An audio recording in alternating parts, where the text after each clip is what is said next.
Tenders and turntables. The big stations at both ends of the line each have a turntable.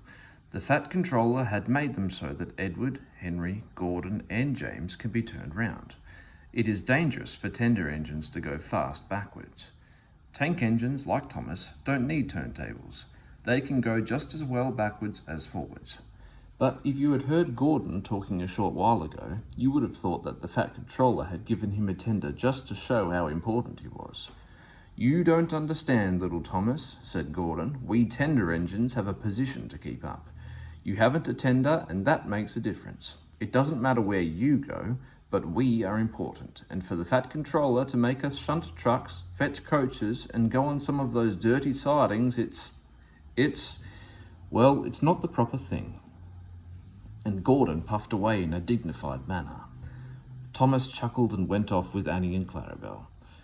Arrived at the terminus, Gordon waited till all the passengers had got out. Then, groaning and grumbling, he shunted the coaches to another platform. "Disgraceful, disgraceful," he hissed as he ran backwards to the turntable.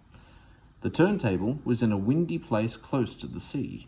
It was only just big enough for Gordon, and if he was not on it just right, he put it out of balance and made it difficult to turn. Today, Gordon was in a bad temper, and the wind was blowing fiercely. His driver tried to make him stop in the right place. Backwards and forwards they went, but Gordon wasn't trying. At last, Gordon's driver gave it up.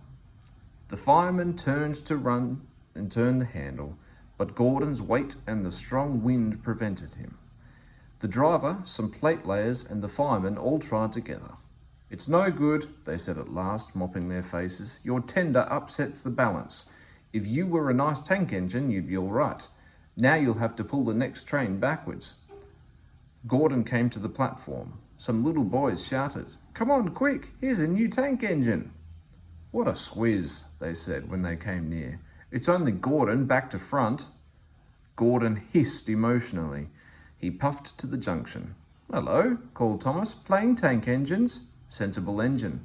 Take my advice. Scrap your tender and have a nice bunker instead." Gordon snorted, but didn't answer. Even James laughed when he saw him.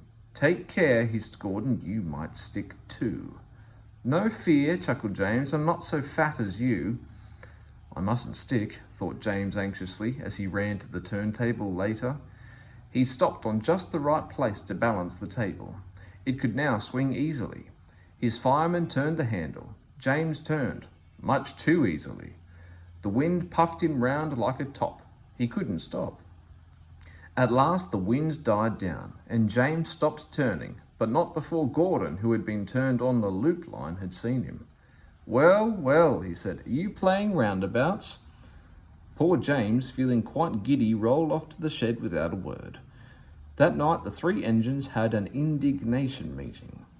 "It's shameful to treat tender engines like this. Henry gets whooshed by elephants. Gordon has to go backwards and people think he's a tank engine. James spins round like a top, and everyone laughs at us. And added to that, the Fat Controller makes us shunt in dirty sidings." "Oh," said all three engines together. "Listen," said Gordon. He whispered something to the others. "We'll do it tomorrow. The Fat Controller will look silly."